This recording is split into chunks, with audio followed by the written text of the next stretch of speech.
Yang pertama yang mesti digarisbawahi, saya kebetulan berada di beberapa titik. Saya penyanyi, saya pencipta lagu, saya penulis skrip film, saya produser film juga. Jadi saya berada di banyak tempat dan saya juga penulis buku. Saya sudah pernah merilis 3 buku.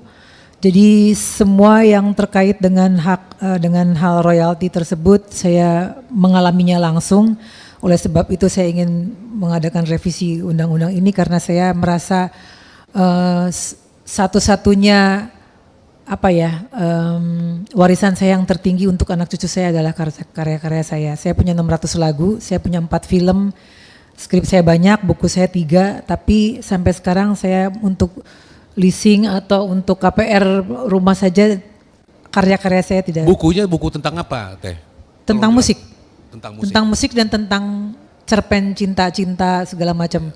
Ya, itu tidak bisa jadi jaminan. Jadi sebetulnya profesi kami ini profesi yang cukup besar untuk memberikan pajak kepada negara, tapi in return kita tidak pernah mendapatkan hal yang baik. Seperti contohnya kita konser saja, saya harus konser di tenis indoor yang mana itu gedung diperuntukkan untuk tenis bukan untuk musik. Jadi sebetulnya kami juga belum pernah mendapatkan hal yang baik itu.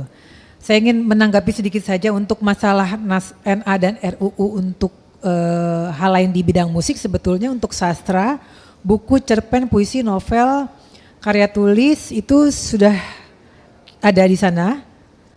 Masalah plagiat, penciptaan ulang tanpa izin juga sudah ada di NA itu.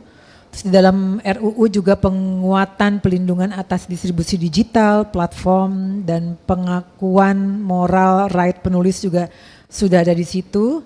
Terus mengenai AI ini kita mengatur di draft RUU hak cipta ada 7 ciptaan berbasis bab 7 ciptaan berbasis AI.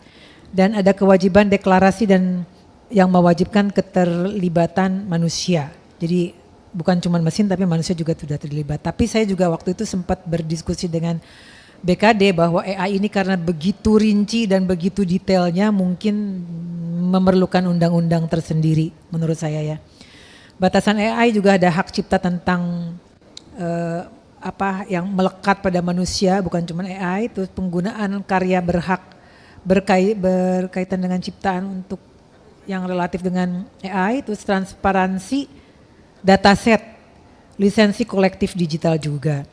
Terus mengenai royalti tadi antara LMK dan LMKN yang terjadi sekarang mungkin kalau saya boleh bilang huru-hara yang terjadi di antara kami pencipta lagu juga mungkin sedikit banyaknya juga dikarenakan kemarin LMK atau LMKN-nya juga kurang transparan dan akuntabel. Mungkin kalau itu bisa lebih transparan dan akuntabel tidak akan terjadi hal-hal seperti yang sekarang terjadi di media sosial dan di masyarakat. Tapi yang saya inginkan adalah satu pintu itu sangat penting karena saya juga pernah dipending 2 tahun royalti saya dari Malaysia. Karena regulasi dari Malaysia tidak menginginkan untuk distribusi ke dalam satu negara yang pintunya banyak. Jadi memang harus satu pintu. Terus hal lain lagi terkait dengan pengawasan kinerja LMK dan LMKN juga mungkin nanti harus lebih transparan dan harus ada audit dari pemerintah juga. Sehingga tidak ada lagi yang tidak transparan atau tidak sesuai dengan yang dibayangkan oleh para pemegang hak cipta. Untuk Pak Ketut dalam RUU sudah diatur mengenai setiap orang yang memanfaatkan ciptaan atau produk hak terkait secara non komersial itu tidak membayar royalti. Lalu yang sekarang sedang beredar juga di media sosial bahwa restoran dan lain sebagainya itu harus bayar royalti. Sebetulnya di dalam Undang-Undang tahun 2014 tahun nomor 28 itu sudah diatur sedemikian rupa memang seperti itu.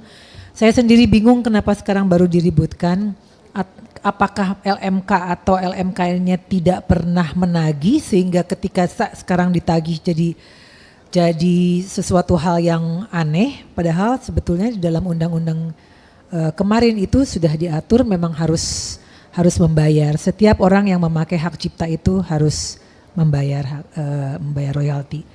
Jadi mungkin karena ini judulnya harmonisasi adalah penyelarasan dan penyesuaian gitu ya. Jadi memang kita perlu banyak juga bicara dan mengundang stakeholder. Saya setuju karena saya yakin walaupun nanti kita melahirkan undang-undang hak cipta revisi ataupun bentuk baru, tidak mungkin kita membahagiakan semua pihak, tapi insya Allah ini menjadi sesuatu yang baik dan besar khususnya untuk semua pemegang hak cipta di Indonesia dan untuk Indonesia sendiri.